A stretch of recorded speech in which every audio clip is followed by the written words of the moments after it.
are listening to I Am Refocused Radio with your host, Shamaya Reed. This show is designed to inspire you to live your purpose and regain your focus. And now, here's your host, Shamaya Reed. Hey, welcome to I Am Refocused Radio. Once again, we are here today, and just like any other time, we have another amazing show lined up for y'all today. We have a true honor talking about Susan Hensley. She has an amazing book that, art journaling is something that we all should be doing, but she's going to explain the story behind that. It's an amazing story. She is an author, a transformational coach, and also a speaker. She also, prior to all this, she's an experienced HR executive who turned to art journaling during the challenging time of the pandemic. We all remember that not too long ago. Is wild times to say the least, but we are here today to share the story. So first and foremost, I want to welcome our guest, Susan. How are you doing today? I'm doing great. Thanks so much for having me. How are you? I'm doing great. It's Monday, kicking the week, and happy to be here with you and share your story. First and foremost, kind of tell us a little bit about your professional background, and then lead us into what happened in the pandemic.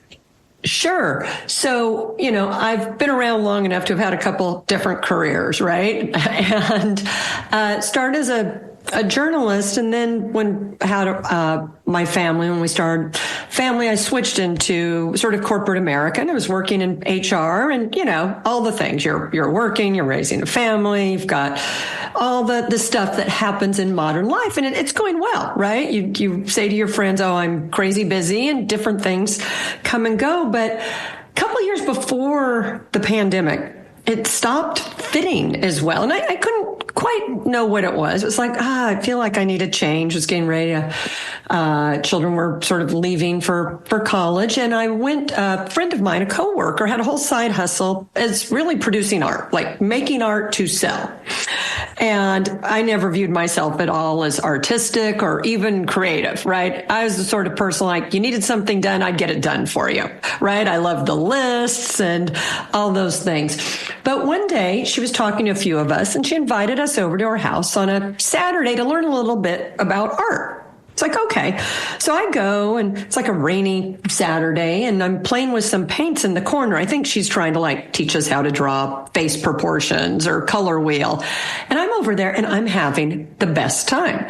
And I'm making a little mess, if you will, on my paper. I'm not really waiting for the paints to dry. And so what happens when you do that? You end up with a brown, murky mess, right? It's not good, but I loved it. And in all of my, if you will, executive coaching and career coaching, the one thing you always tell people when they're not sure what they want to do job-wise is to look for those glimmers, those things that light them up. And so I took my own advice. It was like, wow, that was really fun. Now, just because I had fun doesn't mean I'm going to go become an artist, right? When you look for the glimmers or the things that light you up, it's not a one for one. It's, hey, pay attention. And maybe it's a hobby. Maybe it's telling you need something in your life. So I took that soggy piece of paper home. I actually hung it on the refrigerator, and my husband and son are like, what's this mess? It looked like one of those blotch psychology things I've got hanging there. But I started playing with just the art supplies we had at home still. We had some crayons left over and things. And I just, for a few minutes, doodle, if you will, or scribble on a page, did a little collage. And I just kept doing it because it was fun. It wasn't like, oh, I'm going to improve myself in some way. And then, so I'd been playing with it for a year or two, and then the pandemic hit and everything went crazy. I had some very elderly people in my life, people I was really worried about. Work with what I was doing was 24/7, right? And you've got all your own fears. It was just a really uncharted time. And I took to the art journal really to help me through it because it was all I had. And what I noticed, and I got curious about it, is it was capturing all the messiness, all the messy emotions. It was giving me a creative outlet. It was helping me work through anger, fear, this crazy cycle of anger and fear. And I kept thinking, oh, I won't be angry tomorrow. But I was angry the next day. And instead of, it was the situation with with work and policies and all the different things and home. And it really helped me to start getting some clarity about where it was coming from. And I also recognized that I was going to need to do something different with my life. It wasn't going to be immediate, but although I'd planned on staying many more years at this job because I loved the company and loved the people and financially it made sense, as I art journaled, I recognized, no, I'm not the same, right? I need to explore. And so I made that leap a few years ago. And the more I then started doing life coaching and coaching for people in transitions, not just executive coaching, I had them art journaling. So something that was really just for me, quite honestly. And, I have all these other skills and tools to help people. I recognized is really valuable for everyone. It wasn't unique with me to play with color and emotion. And once again, it's not about creating art that I'm going to show anyone. It's about a little safe place to get out of that left side of our brain that's really analytical and into that right side, which is more creative, more holistic. So that's really how it all began. Once again, you're watching and listening to us on Refocused Radio, talking to our guest today, Susan Hensley. Go to her website, susan-hensley.com. I also want to mention the title of the book that you're author of is Art for Your Sanity. And you wrote that as a source to provide guides to use art as journaling to help discover, or rediscover joy, clarity, and also being resilient. And speaking of being resilient, the pandemic was something that it wasn't an easy task. We got blindsided, and I'm glad you mentioned the time where you were experiencing peace, joy, happiness. Give it 5 more minutes, and something's going to come up in life, and it's going to introduce you to the reality of life is not perfect. When you look at the messaging of the book that you author, Art for Your Sanity, what's some things that you put in there to help people kind of rediscover that clarity and resilience? So thank you. It's a great question. It really starts first with encouraging people to take just a few minutes and play, to sort of silence that inner critic and do something creative. I'm using art. You could do it with singing, instruments, nature, but it starts with just allowing a little bit of time for play. As adults, that's one of the first things to go. Or if we play, it's for a purpose, right? It's to get better at a sport or to beat someone in a game, right? It's not usually as an adult for the sake of it. So I really try and reintroduce to people reading it a few minutes a day. I mean, I'm not talking more than 10 minutes of just play for the sake of it and just silencing that inner critic. Then we build from there in the book about how does it feel? What are you noticing when you do this? Like, what is starting to come up? And you're just paying a little more attention. It's a way to drop into some presence. A lot of people, I enjoy meditation. I think it's a really great practice, but so many people say, I can't still my mind, or it doesn't work for me. What I love about art is it gives that sort of side of your mind that's more intuitive something to do, right? It's a way to start to get more grounded and centered. So it's a really great tool for people who are, if you will, sort of fidgety or wanting to ground themselves, but the actual act of like sitting still or meditating sends them the other direction. I find it really, really helpful. So in the book, we go through starting as a place for play, then getting really curious about what's coming up. Why are you enjoying, whether it's collage or paint or these images? How did you feel when you were doing it? And then it's starting to recognize some patterns over time. And I believe it's really a source of tapping into your inner wisdom. Like, what's it telling you? Maybe take that chance or create a new space, pursue something that's intriguing you. It's really interesting when we stop trying to always analyze and think our way out, right? And just sort of see what comes up when we're doing something creative. I really find it as a way to create a dialogue, if you will, with your inner self. When you look at how people who may not be creative, they're not in arts, creative processing, trying to be a painter or anything like that. How does your book kind of break that down for them to say, hey, you may not be artistic, but you can still use this art journaling as a tool to explore what you haven't explored yet? Yeah. So I actually think art journaling in many ways works best for people who don't believe they're artistic. Because I think if you're already identifying as artistic, you're probably already playing on the side. So for me, who I was at the time, right, very type A, very achievement, success focused, it was perfect because it was an outlet. I asked people to go back to what it was like in like maybe kindergarten, first grade. And what did they love to draw? There's usually always, some little art thing that you're doing, whether you're making a handprint or somewhere. And everyone seems to have an image, like rather they love to draw a tree, a car, a flower. Some people do shapes. And one of the opening exercises is just to think about what that image was. Like I saw you smile when I was suggesting, everyone comes up with sort of an image when I say that. And so it's tapping more into that inner artist at that age when you were just, like I said, drawing or playing for the sake of it, And once you tap into that, that really helps silence the inner critic. And once again, it's not about producing art. It's sort of rediscovering what you enjoyed with art at that age. I mean, some people love the smell of like the glue. And so collage would be really fun, right? It's, the researchers show that we get a lot of messages by about age 8 or 9, like second, third grade. For those of us who aren't maybe going to make it professionally in the arts, that maybe we're not as creative. And so I find art journaling works really well for those of us who haven't tried to do any of it professionally. Because one, we have a much lower expectation of ourselves. And I try and get folks to start with like crayons, because as an adult, you don't take yourself seriously when you're holding a crayon. I've yet to meet an adult, and I've been doing this for a few years, who's they've got, a red and a green crayon in their hand is acting like, I'm going to do something great here.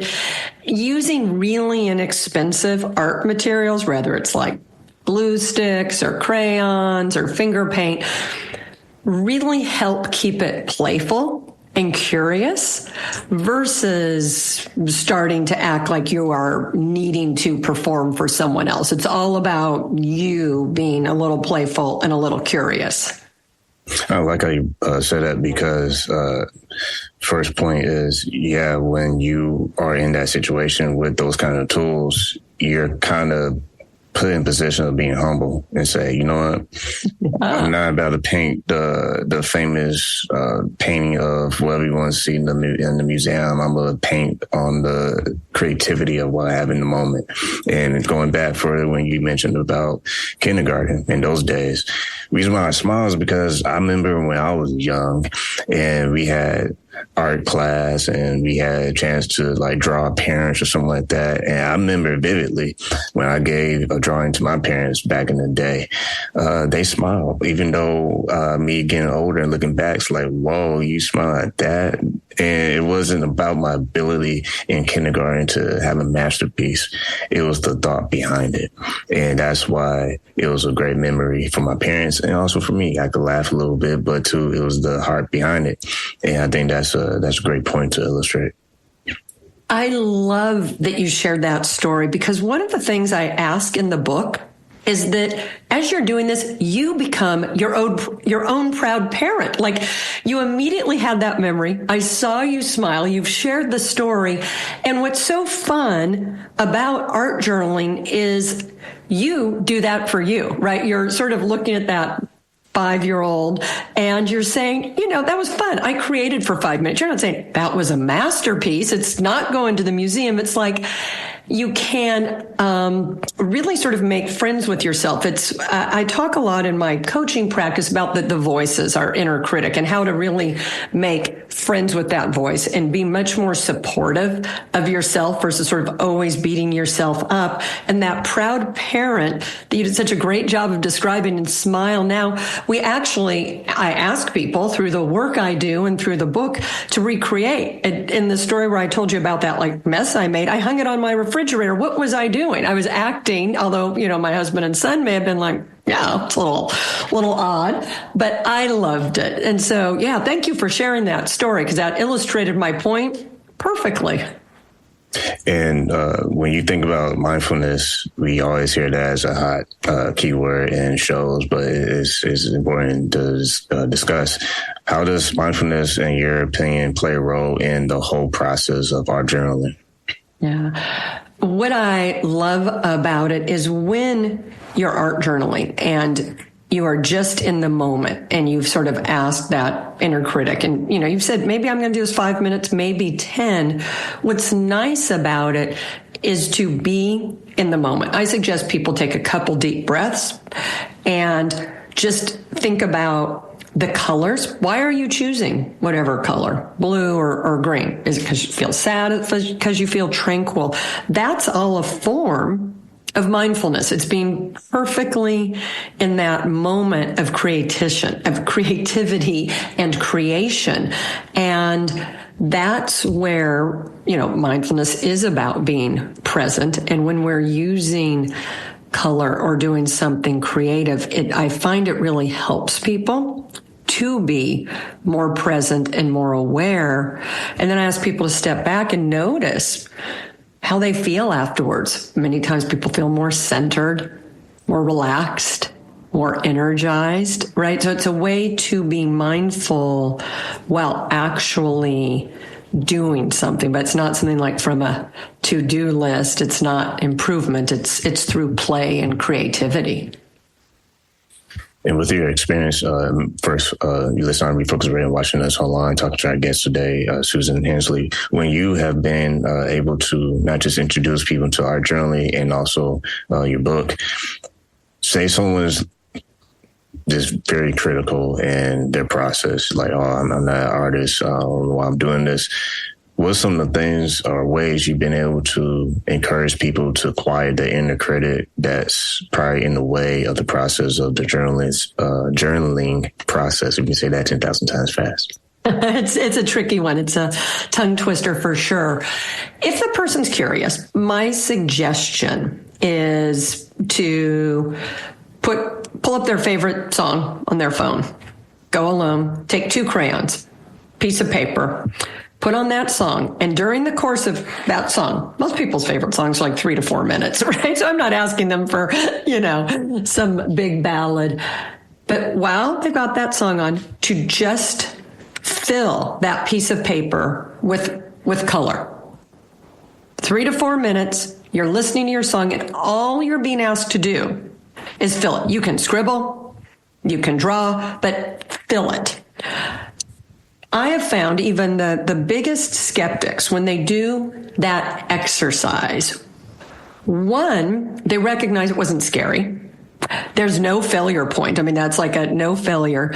The music also really helps move you to a different place. And then what I've had people tell me that they really enjoyed, particularly someone with the mindset that you were describing, they tend to be a person who's looking for rules and instructions. And what I get told every time is it was so freeing because it was a safe container, right? Just 3 to 4 minutes, 2 colors. You're just filling like an 8x10 piece of paper, right? You're not filling a big piece of paper. It could be half of that. But within that, it was free. Like you could swirl, you could do whatever. And that really silences that inner critic. The other thing I'll talk to people about who say I can never silence it is I'll say, can you ask their critic to just stay to the side? like where you actually, instead of saying go away, and I found this aspect of people is very helpful. It's like, I see you and I appreciate all the things you help me do. Because a lot of people may feel like their inner critic keeps them disciplined or keeps them at the top of their game. It depends. People have different relationships. But your inner critic, if you believe that's what it's doing for you, you can say, I appreciate what you do for me, but for these 3 to 4 minutes, right, I'm safe. This is what I'm doing. And that can be really effective because you're not making the inner critic bad. You're not saying you don't serve a purpose in my life because, we all have different relationships. You're just saying for these next 3 to 4 minutes, can you be over here? Because I've got this. I want to do a little play. And I found that to be really helpful. Once again, you can go to Susan's website, susan-hensley.com. We're talking about art journaling. Also, she's an author, transformational coach, and speaker. A couple more questions for you. When you look at the blends of creativity and emotional healing, how can this also be a spark in someone who is trying to find away from a major transition in life that may include some kind of emotional healing as well? It's absolutely terrific for that, right? For years and years, therapists and psychologists have used art therapy to help people transition things. With children, we see when children don't have words, and I think as adults, we think we always have the words, but we don't. Art is so helpful because there's all these layers we're experiencing. Earlier in our interview, I talked about this cycle I was in of like anxiety and anger. And what I recognized working through it, because you're just color on a page, express yourself. So it's very safe. It can help you get what's under that, right? Loss of control, loss of certainty, and start to, if not get comfortable with it, recognize it. There was a point where I was thinking, gosh, I am such an angry person. I was starting to label myself like, where is all this rage coming from? And it helps draw these little screaming faces. You can also become friends with really big emotions through your own sort of childlike drawing. So it can be art journaling can be so therapeutic in coming to understand, to express, because then it's just a page. You turn the journal or you can tear it up, throw it away. I mean, it's really whatever you want, but it's a safe way to process versus if you think of how sometimes people process difficult emotions. It can be outbursts. It can be numbing behaviors, whether it's drinking or overeating or, any of those behaviors. This is a really safe container that's productive and doesn't hurt other relationships, but it's a way to sort of touch into those feelings that can be quite overwhelming. And also early in the show, we mentioned that you're an experienced HR executive. So if corporate, if they listen to this episode, what are ways that corporate America can maybe introduce this as a tool for their employees to relieve some of the pressures that they feel they are experiencing? So it can be used a few different ways. It can be used in a wellness program. I have actually spoken at a corporate retreat. It was a strategy setting one, and it was about, there's so much in corporate America about innovation, right? We need to innovate. Well, if you think of it, you're not innovating from the left side of your brain. You're not like sitting down saying, today I'm innovating, right? You have to have ways to really expand your thinking. And that's where doing something creative, something that you're willing to do for the sake of doing it because it's fun and being curious about it is so important. I always joke with people that, most people I meet, if I say, have you ever had a great idea come to you in the shower? Everyone I know seems to be like, yeah. Or have you ever solved a problem? It's because you're not thinking about it. You're not grinding in that circle. You have left your super analytical left brain and moved into that right brain. And that's what playing with art. So in a work setting, right? People can do it individually. You could do it as a group before a brainstorm, just where you are freeing people up to be curious about what comes up in the process. So I think it's more relevant than ever with the push toward additional innovation, particularly with all the AI that's coming in to do really routine tasks. So I think our ability as humans to be creative and find connections is, our superpower still. Once again, listening, watching us on Refocused Radio and talking to our guest, Susan Hensley. Go to her website, susan-hensley.com. Been talking about our journaling. And before we run out of time, it's funny you mention AI because I can never do a show without mentioning the word or just mentioning the thought of AI because it's never going away. If anything, it's going to be something that we use forever. I mean, they already starting to get it incorporated with phones and emails, everything. Whatever you touch, and AI is like a now personal assistant. It's an option. Even on X, Twitter, they have Gork or whatever that thing is called. So it's something that's never going away. But like you said, the human touch is always going to be the profound thing that connects people. And I feel like if we use that with AI, then we can be more responsible and not just relying too heavily on technology. Technology, my humble opinion, should enhance, not replace, but that's another show. First and foremost, I want to say thank you for being on the show with us. But before we take off, if someone wants to learn more about your services for your coaching or booking for a speaker, how can they best way keep in touch? Best way is the website, which you've given. It's just susan-hensley.com. There's contact me. I get all those and I'll answer any of them. Well, like I always want to say to our listeners, make sure you get her book, Our Journaling, on her website. And I want to say, like always, thank you for your time. Thank you. It's been terrific.